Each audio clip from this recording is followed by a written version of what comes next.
Hey guys, in this video I'm going to explain what a namespace is. So, namespace provides a solution for preventing name conflicts in large projects. Each entity needs a unique name. A namespace allows for identically named entities as long as the namespaces are different. Now, what the heck does this mean? Let's say I declare a variable int x equals 0 and I could give a different version of x and give this a different value. Now, if you were to run this program, we will run into an error. With declaration of int x, you see the exit code is 1. That means there's an error. Our program is read from the top down to the bottom.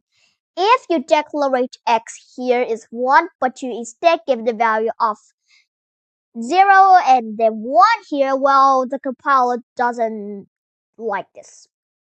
And you know what the solution is? A namespace. You type the keyword namespace, then a set of curly braces. Then let's give a name for the namespace. Let's say first. And let's see, I declare x equals 0 here.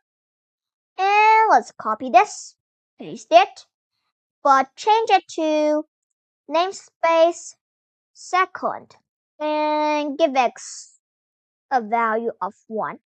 This will compile and run just fine. Now let's display x standard output.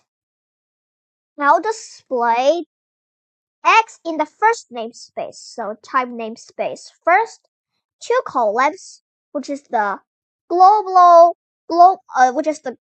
resolution operator, and pass in x. And then I should probably add a new line. And let's copy this, paste it, and the second namespace second.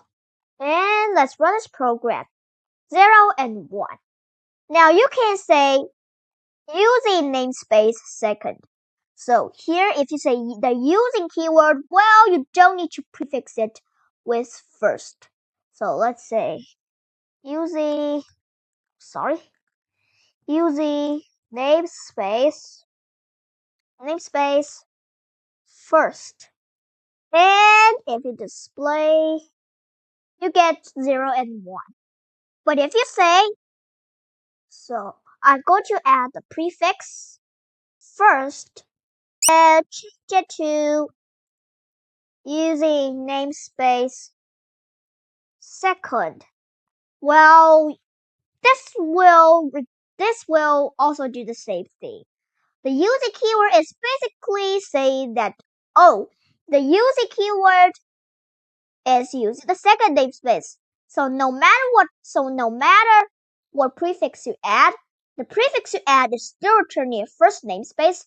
But if you don't add a prefix, it will go back to the using keyword and say, it's second, so I'll print the second x. Now, there's this evil line called using namespace std. Well, you don't need to add the prefix. Just output hello. And well, this will still compile and run. But using namespace standard has hundreds or even thousands of name conflicts. Standard, look, you see that this is all of the functions. There's a ton of them, so I didn't recommend you to use using namespace standard. In the following videos, I won't be using namespace there because I like to steer people away from it. But if you know it's there, you know what it was. And yeah, everybody, but that's basically a namespace. A namespace allows identically named entities as long as the namespaces are different. If you like the copy of this code, I'll post this in the comment section down below. And if you like this video, make sure by smashing that like button, leave a random comment down below, and subscribe me. I'll see you in the next video. Bye!